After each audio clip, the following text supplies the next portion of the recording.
Hey guys, today we're going to shift away from what's happening in the US so we can understand what's happening in Europe and what is going to lead to World War I. First thing we need to understand of what's happening in Europe is this idea of nationalism. Nationalism is an extreme pride in one's country, ethnic group, or nation. It's this belief that your country, your group is superior to everybody else, whether it's culturally, the military, politically, economically, whatever is happening in your country is better than what's happening elsewhere. Your national unity and interests are going to be placed above everything else, including international cooperation with other countries. People are going to do everything they can to prove their nation is superior than other European countries or worldwide countries. We also have imperialism happening in Europe, not just in the United States, as we've talked about before. And imperialism is this competition between countries to take over other territories, other countries around the world to help your country become even more powerful. So that superiority and imperialism is going to feed into each other. And you have this competition where you want to take over more than your neighboring countries. They're going to build a lot of emphasis on their colonies around the world. So more power and influence in Europe is based off of how many colonies you have. The more you have, the more influence you're going to have on the continent of Europe.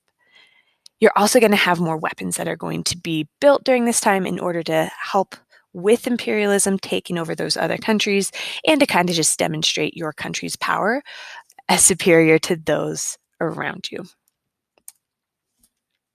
We also have this building of alliances. So European nations are going to form these cooperative relationships with other European countries to help support their imperialistic efforts abroad and kind of security at home. Essentially, it's a promise that if you get attacked, I will support you. If I get attacked or if something happens to me, you will come and support me. This is going to come into play here very, very soon. But we also have this idea of militarism or an arms race, where European nations are building up their weapons, kind of competing amongst themselves about who can have the most weapons, the most advanced, the strongest weapons. So you have a lot of development and invention of new military weapons in the early 1900s that's really going to come into play once the war starts.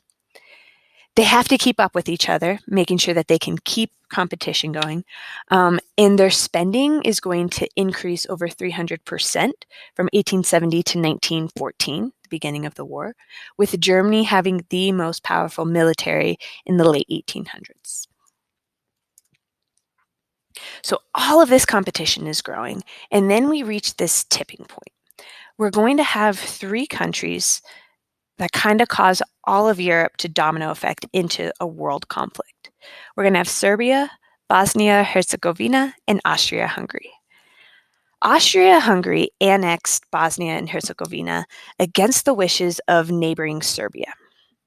Serbia wanted to annex Bosnia for their own country because 40% of the population in Bosnia and Herzegovina is going to be Serbian.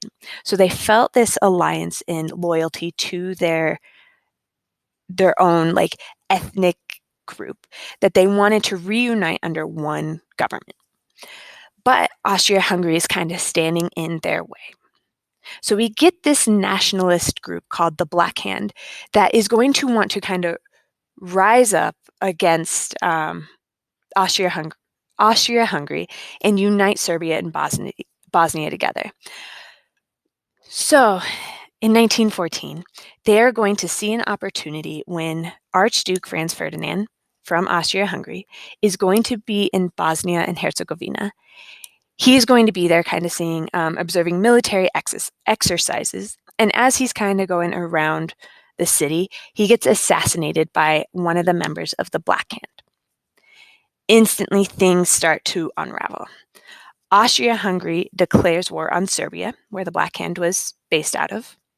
Russia sides with Serbia because they're of the alliance system. Germany is allies with Austria-Hungary, so they declare war on Russia. And while they're at it, they might as well declare war on Russia's ally, France.